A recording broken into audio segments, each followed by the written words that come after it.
Welcome to the Weights and Plates podcast. I am Robert Santana. I'm your host, along with Trent Jones, my co-host. Good afternoon, sir. How are you, man? I'm good. How hot is it in Arizona right now? Oh, I think it's, let's see here. It's 106 degrees. Excessive heat warning. High of 110, low of 82. Well, it's not too bad, though. I mean, your mailbox is probably still intact. I mean, at 106. I'm probably going to go out and hike after I get off this with you. Yeah, that sounds breezy, You know, ever since we've, had a rapid influx of people here, the city of Phoenix has started putting in restrictions on times you can hike, which is a kind of a slap in the face because this city wasn't necessarily a small city, prior to the pandemic. It was the fourth largest. When I moved my friend here 10 years ago, he's like, this is the fourth largest city, bro. So there are people, lots of people here that have hiked safely in the summer and, taken the necessary precautions. And now they have had their trails taken from them. So they're restricting this so they don't have to go save people who are too stupid to take water and whatever. So and everybody else has to pay for that, and it's like people have been doing this for 40 years. It's a tiny minority of people that have had this problem, and I think this could be better prevented with education. I mean, right now the way that it works here is there's only hiking hours during normal business hours, which pretty much excludes anybody that works because now they put these electronic gates up, like you can't go before dawn and you can't go after dusk. So if you have a full-time job, guess what? You can't hike.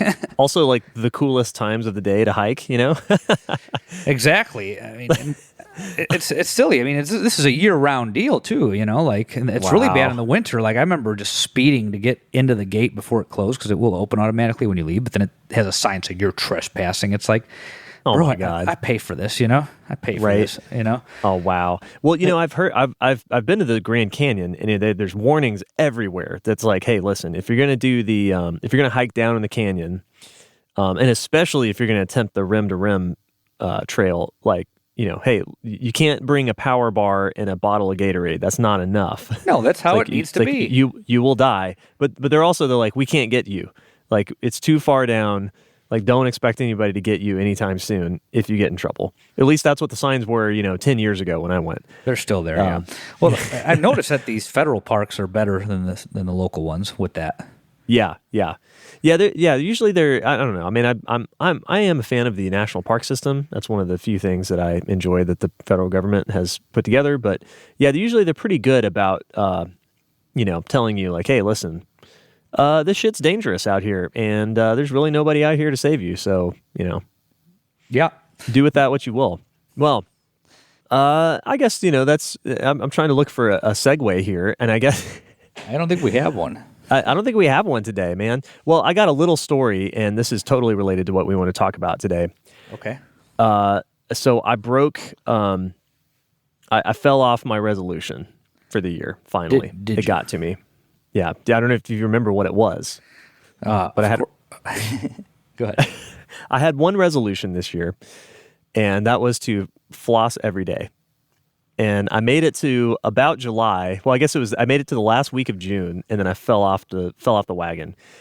And it was really stupid. I've just been really insanely busy the last few weeks, and I just ran out of floss. I don't have any more. And so I stopped, and then I was like, I'll go get some more at the store. And then, 3 days pass, and I forget about it, and now it's been 2 weeks, and I haven't flossed in 2 weeks. And that's just as simple as I reach in my cabinet for the floss where it normally is, and I'm out. And I didn't go get more ahead of time. And now I haven't flossed in 2 weeks. That problem is compounded. Mm-hmm. And that's kind of what we want to talk about today. We want just a little reminder episode. We know y'all are busy. It's the summer. You got vacations to go on. You got summer camp to, take kids to and all that stuff. So we want to do just a quick podcast today about your environment. If you want to change your habits, especially your nutritional habits, but this counts for training too and getting in the gym, then you got to change your environment. You've got to make your environment the way you want it to be. So if I want to be successful in getting back on the wagon and flossing my teeth every day, I should buy like 4 or 5 packs of floss so that there's always some ready to go. And I don't run into the problem of like, shit, I'm out. I'll go get some tomorrow because it's not going to happen. It's Right. not going to happen tomorrow. Yeah. I'm too busy. And then I forget about it. And then all of a sudden I haven't done it for like a couple weeks. So, so let's talk about that. Oh yeah, so let's talk about that. I put a post up a couple weeks ago about this, and typically, and this tends to be the case with more stubborn losers, in the weight loss side of things, or people that have a lot of weight to lose. Typically, if you have a lot of weight to lose, you've done some things to put it on to begin with, and the first thing I try to assess with anybody is environment, right? And the two most common problems that I run into with weight loss clients is number one, eating out. And number two, snacking. And by snacking, I mean overstuffed pantries. That's usually what they kind of go hand in hand, Right. So the first thing I ask is, can you remove these things? And there's different levels of removal, of course, but, on one extreme, you can take it all out and get rid of it, clear the pantries, or you can do nothing and continue on your path, right? Oftentimes this needs to be incrementally done because of reasons we're about to discuss. When I said, when I first started doing this, I didn't realize how sensitive the pantry was to some of these people. Oh, yeah. I had a guy years back, he was working with a colleague of both of ours actually, and I was doing his diet, and he said that he was snacking on all this crap, right, candy or whatever, snack foods, and I'm like, well, how about you just clear that out of your house? It just kind of went, just to me that just seemed like common sense at the time, Yeah, sure. And man, did this guy have an emotional response to that. It's like, no, that's not going to happen anytime soon, Like, oh, I wish I could remember. I wish I could find it so I can say exactly what he said, but something to that effect, like, oh, nope, that's just absolutely not going to happen. Like I asked him to murder somebody, Right. And, my response to that was, well, then you're going to get more of the same, buddy. It's going to be that's going to be a hard thing to work around. And, over the years, I've seen this scenario repeat itself. I think that was still the most extreme version of it. I haven't had anybody react that crazy to it since then. But I've also been more, tactful in my approach because I recognize that there is this, snack people. You're snacking on food for pleasure. You're not doing that for survival. So, right. There's this emotional connection to these. To, chips and candy and, pastries and, whatever it is that you're just putting in your mouth nonstop, small bite-sized pieces of food, right, is what we will use as our operational definition of a snack food. Small bite-sized pieces of food that, you can pretty much keep eating. So, anyhow, I've heard, with that guy, it was completely on him. He could not emotionally part ways with these things that he was snacking on. However, more commonly, the person that I'm working with will often attribute the snack foods to the needs of other people that he lives with, right? Or she lives with. So, I work with a lot of women too. And, the most common one is, the kids. I have children and they need to eat that. And then, as a professional, I try to dance around it, but I'd be doing a disservice to you fuckers if I wasn't being straight with you. If you think that's bad for you, why do you think it's good for your kids? Right. This is what I always want to ask, and I just can't. If they were at my gym, this is the problem with online coaching. If this was in person, I would 100% say that. But because it's written, people respond to things differently when they're reading it versus hearing it. And I've always been reluctant to say that. But in all honesty, if this is causing you problems in your life, you are too fat per se. Your words, not mine. These are things that people come to me and say, I'm too fat. I want to get leaner. So if this stuff is making you too fat, then why do your kids need it? And when we're talking about the hierarchy of food, snack foods are a luxury. So they don't need it to survive, but what kind of example are you setting when you're saying, oh, I have to have this in my house because my kids need to eat this thing that I think is bad for me? So I implore you to consider that possibility, right? If you can't eat it, why the hell should they be eating it? You're the one paying for it too, keep in mind, right? Right. Well, and, This is tough. It's tough. I mean, to be the devil's advocate here, I see this with, I don't have a child who's eating. I mean, he's eating food, but he just eats what we eat. He doesn't have preference yet, really, except for strawberries. A kid loves strawberries. But I see this at church. We have a lot of little kids at church of varying ages, from babies all the way up to 10, 11 years old. And there's a lot of battles around food. And, food is one of the very few things that especially young children have autonomy with. They can refuse food. That's one of the few things they can just be like, no, not going to eat that. And like actually exercise control in their life. And they do.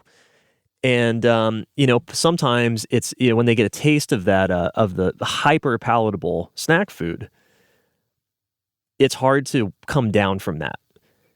And, I can see how if you are, as a parent, if you've gotten yourself into a situation where you're like, well, they won't eat the baked chicken and broccoli that I made.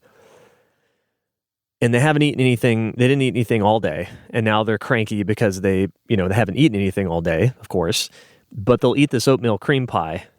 It's an easy win as a parent, as opposed to having another battle, right? And you're like, I could use not having a battle right now. That sounds great.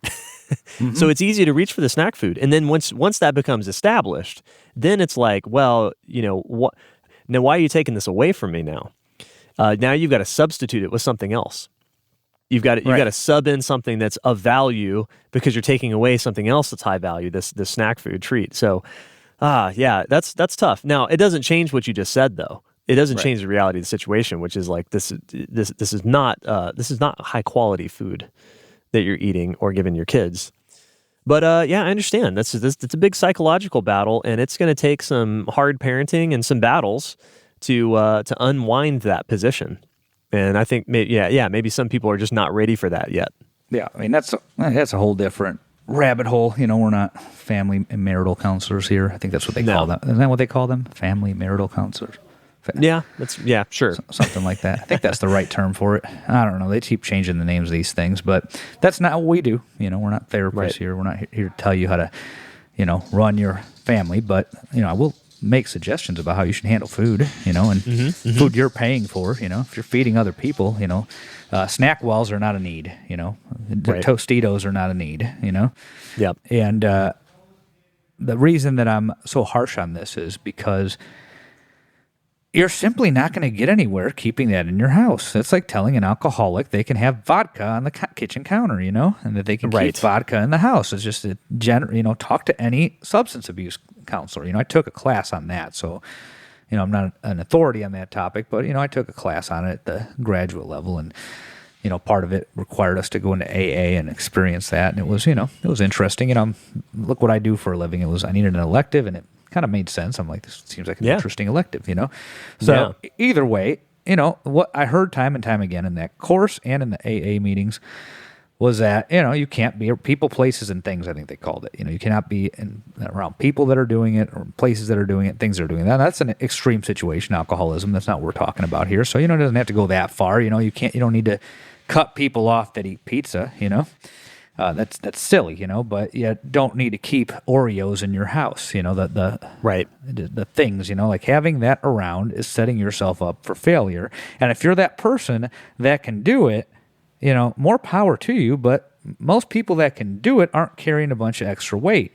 Right, exactly. It has been my experience that people who are carrying a bunch of extra weight and live in that environment are unsuccessful in their efforts to lose weight so long as the trigger food is in the home, Yeah, absolutely. I mean, that's my experience too.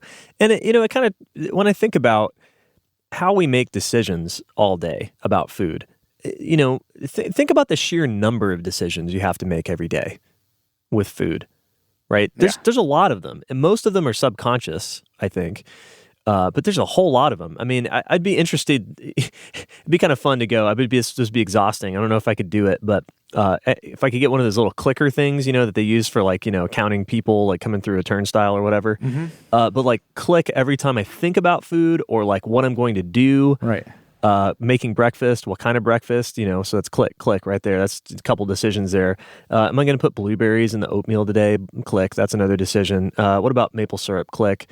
Do I want protein in this or not? Yeah, click. So there's probably, by the time I get to 8 a.m., I have probably made at least a dozen or more food decisions. Right? And that's before I really even start thinking about the day. Like, what are we going to have for lunch today? What are we going to have for a snack today? What am I going to feed, George today? What am I going to have for dinner? There's a lot of them. And so the idea that you're going to essentially white knuckle your way through all of those decisions in a single day and not eat the junk food that's right there when you're hungry, that's a real tall order. It's easy to do when you're satisfied. You're sitting there at breakfast and you're like, okay, I'm nice and full. I'm satiated. Yeah, I can avoid all that food. Sure you can, but now it's 3:00 and you're hungry. And you're going to get hungry. And you're stressed because you just had a phone call with a pissed off client or whatever, or you just had a battle with a child, whatever it is. Now you're going to skip the junk food. It's not going to happen, right? And even if you do it in a single day or a single week or 2 weeks, that's not what matters. It's what matters is what you can accomplish over several months. We've talked about that a lot. The consistency day after day, those daily habits are really what add up to getting where you want to go or not. So yeah, the sheer overhead of decision making that you have to keep trigger snacks in your pantry is just huge. Yeah, absolutely. And getting to a point where you could make different choices about what you put in your house has to be one of the top priorities, has to be one of the goals. If that is not a goal, if you want to continue stuffing your pantries with bite-sized treats for the rest of your life, then you'll probably stay heavy. And if you prove me wrong, send me a story. Tell me how you did it. I want to learn. But I think 9 out of 10 of you, 9.5 out of 10 of you in this situation aren't getting anywhere in that environment. And I'm not backing down on this. And if that pisses you off, that's fine. You can be pissed off, but that is the reality. And this is the experience I've had working with thousands of people. It never works. It doesn't work for me even. Like, I'm not keeping French bread in my house. I will eat the entire loaf. I'm not keeping cereal in my house. I will eat the entire box. I don't keep pasta in my house because if I'm going to boil the whole box, because who doesn't boil the whole box? And I'm not just going to eat a serving. You ever measured a serving of pasta out? It's fucking depressing, man. 40, oh, right. I can't even. Yeah. It is the one. I don't want to know. It is the one carb source that visually it's like a fat source. You get a ton of calories for a tiny fucking portion. They just pack those carbs in so dense. But yeah, no. I've tried boiling the serving, and then I'm just hungry and want to keep eating. So I know what my foods are, and I don't keep them in the house. But does that mean I never eat French bread? No, that doesn't mean I never eat French bread. But, if I do buy it, it's with the intention of clearing that thing in 24 hours, Or right. When I go to restaurants that serve bread before the meal, I eat the damn bread, Like, I eat these things. I'm just not going to have them as my staples. It's setting myself up for failure. I will gain weight that I don't want to gain. So, it's not like I'm immune to this. I'm not 300 pounds. I don't know that I have the genetic makeup to get 300 pounds. I don't know. I never try to get that heavy, but I can gain body fat. I could certainly get over 200, which, has been encouraged by many. That's another topic for another day. But, I'm not carrying 100 pounds of extra weight, and I don't know if that's a genetic thing or just the fact that I don't drink cases of Coke and stuff my pantries with Oreos and chips and other snack food. Like, I have a pretty solid environment there. I don't know what would happen if I lived around all that all the time. I don't know. Right. I know that when I started going to Christie's more, and she has that stuff, she's one of these people, look at her, she doesn't carry a bunch of extra weight. She's very lean, naturally. She's on the thin side, so she can eat that stuff and stop, That's not me, like when I would go over there, I'd eat, the first few years I started going over there, I'd eat more cereal, I'd eat little peanut butter cups, just ice cream sandwiches, and it would add up, and then I gained like 20 pounds of unwanted weight, took it off, and, she just keeps things out of sight because I'm spaced out half the time thinking about shit. So if I can't see it, I'm not going to go look for it, and I forget what she has in there because I don't live there, But yeah. My point is, when you go to my house, my pantries are empty. And all that's in there are foods, food items that you can use to cook something and prepare something like flour, right. Spices, sugar, things like that. The only thing that I have is oatmeal. I have that, but I don't want to binge on that. I have 5 servings, which I guess to some people is a binge, but then I don't eat very many carbs the rest of the day. I'm a front loader. But yes, my point is, I'm not impervious to this shit. I'm not sitting here saying I'm Mr. Perfect, But I don't have children. I get that. But and if I did, I would not feed them. I would not have this. I would try my hardest to not expose them to this stuff. Eventually they're outside your environment. You lose control. I get that. But I'm not going to have that stuff in the house. You got to go seek that out. You got to work. You got to work for that.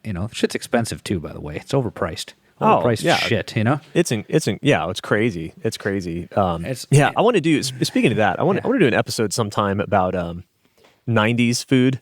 Oh yeah. Because we're '90s kids. Oh yeah. And my wife and I were talking about this the other day. Like just the sheer ridiculously of the snack foods that we had available as kids in the 90s. It's only gotten worse. It's absurd. Yeah. And I don't, it's been years since I've really looked, paid much attention to it. But yeah, the Gushers, the Squeeze-Its, the Mondo, fruit by the foot. Back. Yeah, fruit by the foot. It's just like... Remember Ecto Coolers? It's hilarious and ridiculous, like the kind of all the shit that we ate. It's Ecto Coolers. Yeah, I agree. I think you said something in there which might be a good way to think about navigating eating out versus snack foods, right? Because we talked about how eating out is a problem because you can, the thing about restaurants in particular is that you can just consume so many calories in a single meal that you can undo a lot of work if you're trying to lose weight, and you're in a 250 calorie deficit every day, in 7 days, that's 1,500 calories, give or take. And you can easily eat 1,500 additional calories in a restaurant meal, right? With ease. Yeah, with ease. Yeah, sure. However, if you do have problems with snack foods, like certain snack foods, and you still want them, right? Like I still want like a pastry or donut from time to time. And I think saving that stuff for eating out might be a good solution, right? So instead I'm not going to have that stuff available at home, but I will not stop myself from going and getting it when we go out to eat. No, and that could be a nice way to do that, right? So you can still scratch that itch a little bit, but it's outside the home. It's a special thing, right? It's not something you do every day. It shouldn't be something you do every week either. Maybe once a month, once every couple months, something like that. I think that's probably a good strategy for managing your trigger foods. Let's say, is give yourself some space to eat them, but at the same time, like let's take it outside the house, right? So you don't connect being home with having that stuff. I think the greater point here is that we talk about habits a lot. And right now we're talking about a pretty big habit. And, typically people try to come in, and it's on the training side too. They want measurable outcomes. And the weight loss client wants to lose X amount of pounds in X amount of weeks or months, right?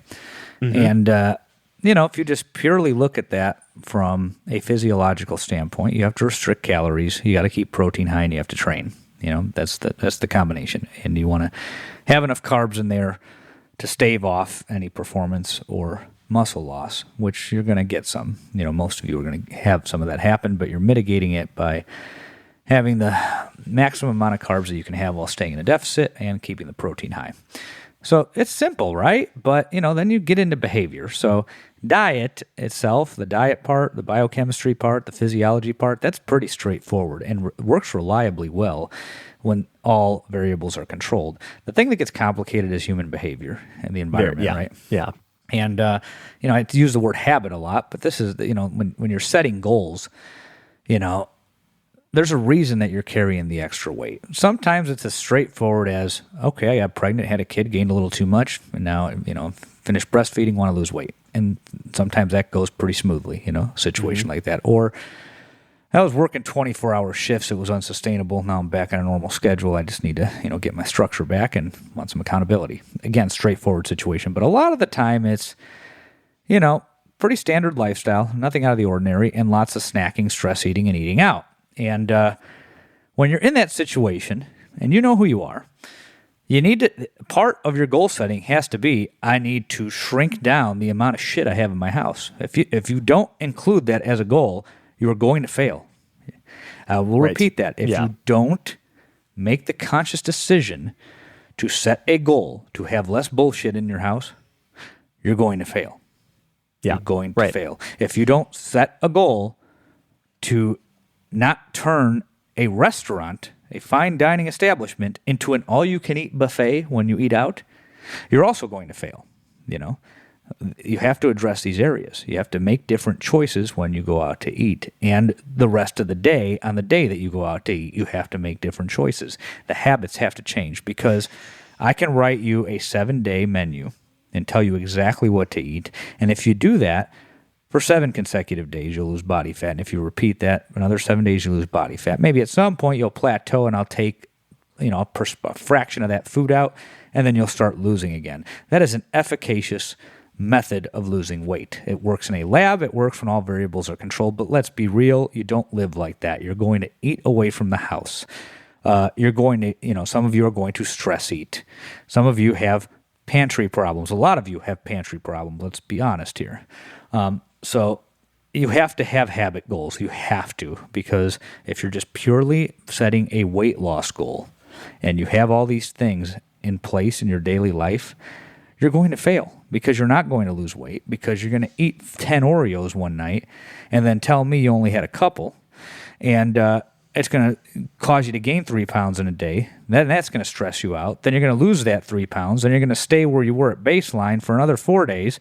And right when you're about to start losing again, you're going to eat 10 Oreos again. Yeah. Right. And Yep.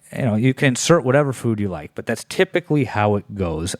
Most recently, I started trending up unplanned weight gain, because I brought Halo Top back into my life. The thing is, these new flavors, they have like these. They have 5 different options of chocolate now. Before it was 2 different options. I think it was like chocolate. Shit, I forgot what there was. Chocolate, and there was some other chocolate one with these little white speckles in it. I forgot what it was called. Now they've added chocolate caramel brownie, which has been available in Texas for 4 or 5 years, but we just finally got it in Phoenix. Every time I go to Wichita Falls, I'd eat it every day because I can't get it here. I don't understand why this is. That's the one flavor I could not find in the state of Arizona, but Texas. Chocolate caramel brownie Halo Top. That's that's ridiculous. Yeah, there's what are the 3 most decadent things we could name, and let's just put that on the put that on the lid. I love that flavor, but every time I go to Wichita Falls, I'd have it. And this was pre-pandemic, the first time I had it, so I know it's been there since at least 2019 and maybe 2018. But we had just got it this year, and then now they've added chocolate cake batter, and they've added chocolate ice cream cake. And what's the difference with that? One's the batter, one is the baked cake. Yeah. That's the idea. Well, Christy said, she's like, I could taste the cake batter in this. I can't. It just tastes like chocolate to me. But to her, she said, there's batter in there.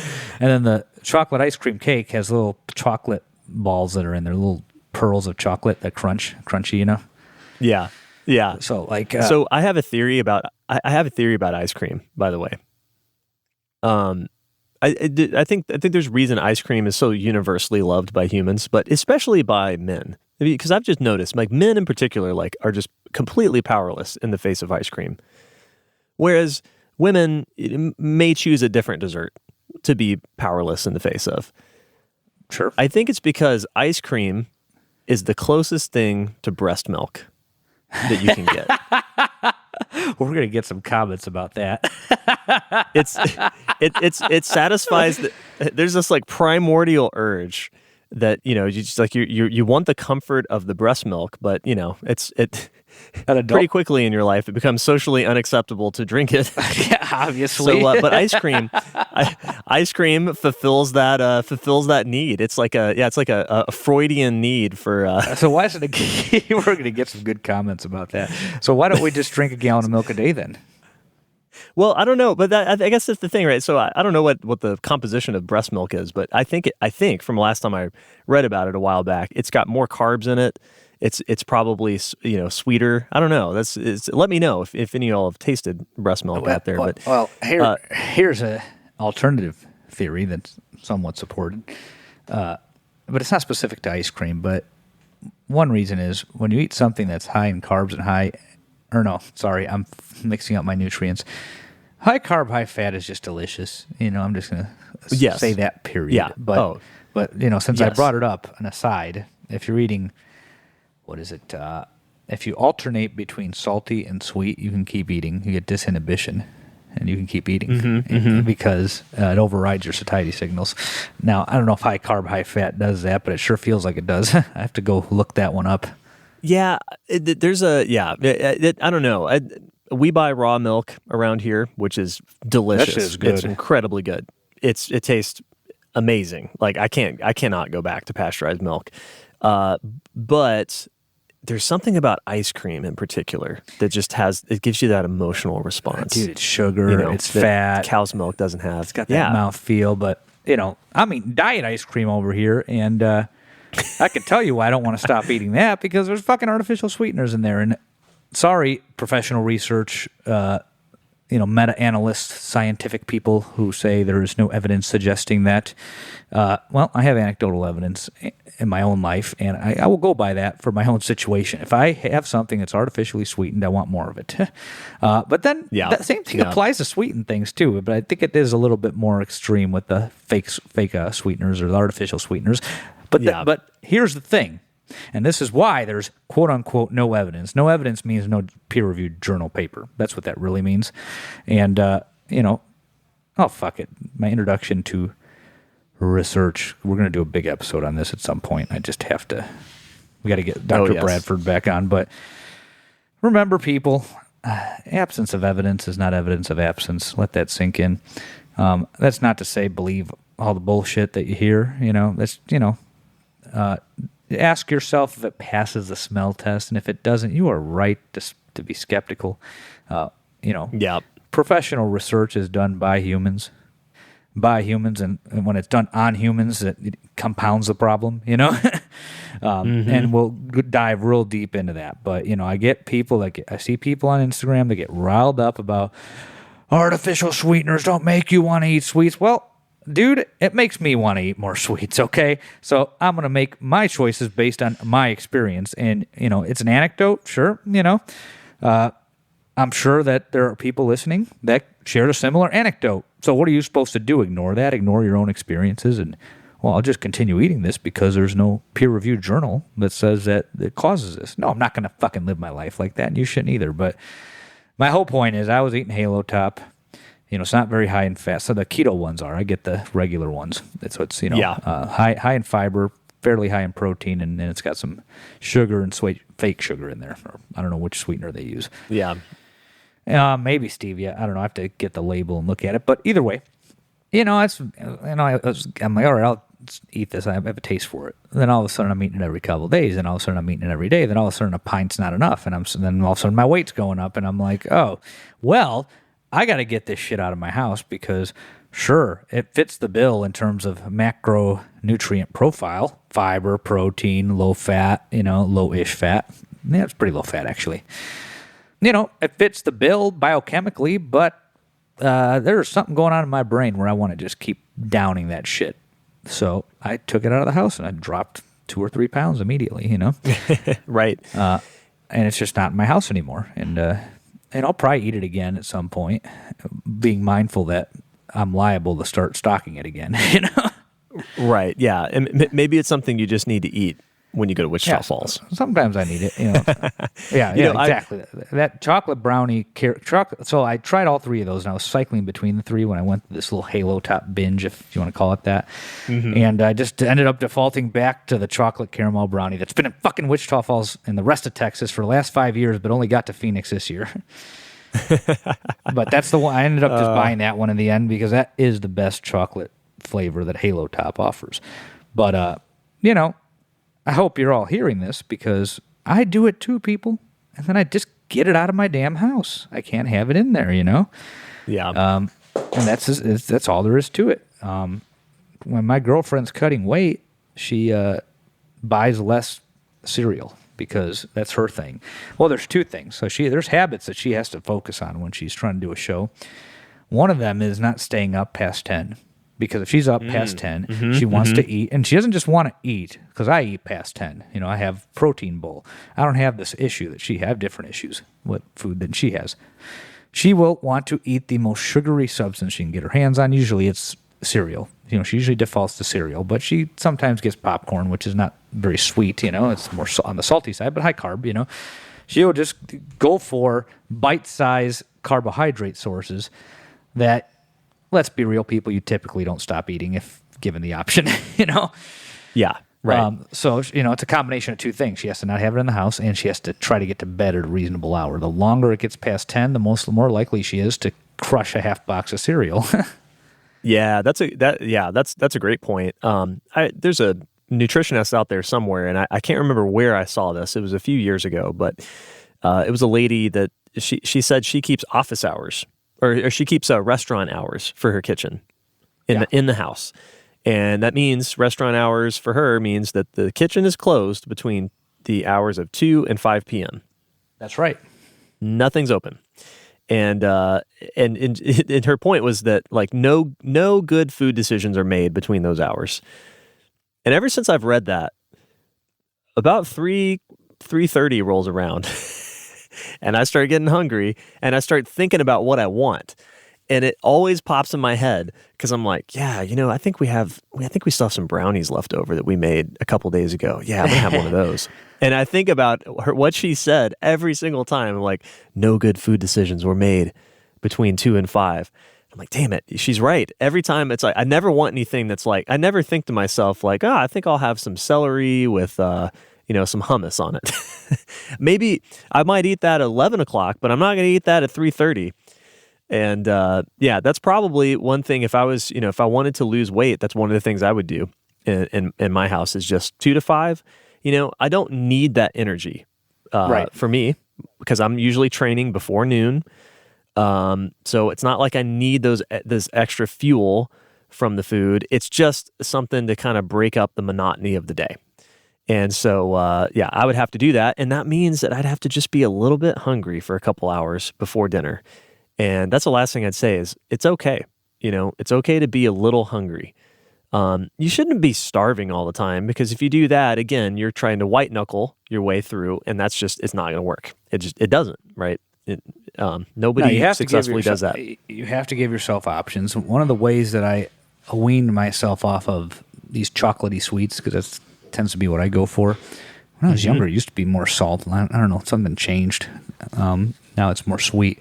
But I was eating 6 bananas a day for like 4 days, and all of a sudden it calmed down. But I cut out the diet soda. I cut out the low calorie chocolatey sweets, and cut out the real chocolate too. Obviously, it was more like a washout period. I never cut things out with the intention of making these things permanent because it's not realistic. But I cut all that out, and I was crushing bananas like crazy because the flavor profile was close, but it was a fruit, And by day 4, I'm like, oh, I don't need 6 bananas anymore. I can get by with, 2. Yeah. And then I was fine from there, and I dropped all the weight I needed to drop. This was 2 years ago. And I think I talked about it while I was going through it. But, just to reiterate that, I try to think of what is the closest thing to chocolate that I could eat that's not a pile of, sugar and, went with a banana. Although, these anti-fruit and vegetable people would call that sugar. But I guess what I'm referring to is, something that grows and isn't, a concentrated sweet, Yeah, guess. it's real food. It's real food. It comes with fiber and nutrients. It's real food, yeah. Yeah. I like my bananas. So I'll probably have to do that. I'll probably have to do that again if I start spiraling. But, I learned that trick from my brother. He went from fruity, he liked tart sweets, so like pies and shit, fruity pies. Mm-hmm. And he was eating like 4 pounds of grapes in one sitting. And now he eats sweets a couple times a year, but it took him like over almost 2 decades to figure that out, Yeah. Well, there you go, man. If you want to change your body composition and you haven't made progress this year, you got half the year left, right? The year is not over. You have half a year left. You're going to have to change your habits, and that means you're going to have to change your environment, and that means you're going to have to change your pantry. So, think about that. Think about what you might change, what you might throw away. And, the other thing is right now, lots of you are on vacation. You're traveling, you're in new places, you're going out to restaurants a lot as part of that vacation, whatever it is that you do during the summer. Maybe you got just friends over and you're having more cookouts and stuff. That's cool. That's great. That's what life is about. However, what that means is it's also throwing you off your normal schedule. I know this because podcast downloads typically drop in the summer. And podcast downloads tend to be representative of people's habits.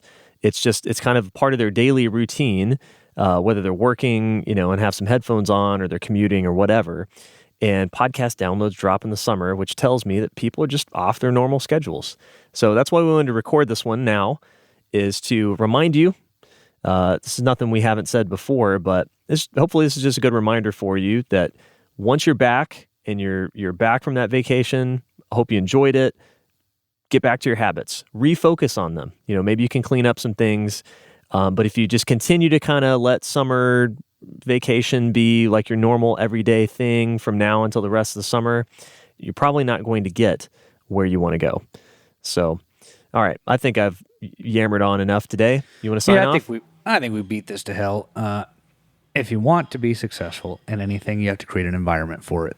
Nobody says, when you get into discussions of nature versus nurture and all that shit, nobody says that it's 100% environment, but we all acknowledge that it's a large percentage due to environment. So You have to change your environment in addition to learning how to set expectations in terms of the limit of your own bodies, right? So it's a combination of things. If you do not change the environment at all, you're going to fail, okay? So factor that into the equation. It's not something you get to ignore. Anyhow, let's close out. I think we've hit this enough. Thank you for tuning into the Weights and Plates podcast. You can find me on Instagram at _Robert_Santana or weightsandplates.com. If you are in Metro Phoenix, I am located just south of Sky Harbor Airport. I have a gym here. We offer memberships and private training. Come on by. I'm going to expand my hours soon. The hours on the website are, those hours that I'm, my office hours essentially. I'm here all day though. You can call and if you want to drop in, get a look outside of those hours, but I'm going to expand them in the next few weeks here. And the gym also has an Instagram page, weights _and_plates. That's the word and. All right, excellent. Hey, and if you need some help with changing your habits, this stuff is not easy, right? We're talking about it as if it's simple, which it is. It's simple, but it's not easy to do. It's actually quite hard. And if you need some help with that, that's totally okay. Go hire Coach Santana. He can help you with this stuff. This is what he does every day with his clients. And they can do that at weightsandplates.com. Is that the best place to go find your diet nutrition coaching? That's right. Yeah. Weightsandplates.com under online coaching. There you go. Weightsandplates.com. All right. Well, you know where to find me. I'm on Instagram at marmalade_cream. And if you want to ask me any coaching questions, jonesbarbellclub@gmail.com. All right, we'll talk to you again in a couple weeks.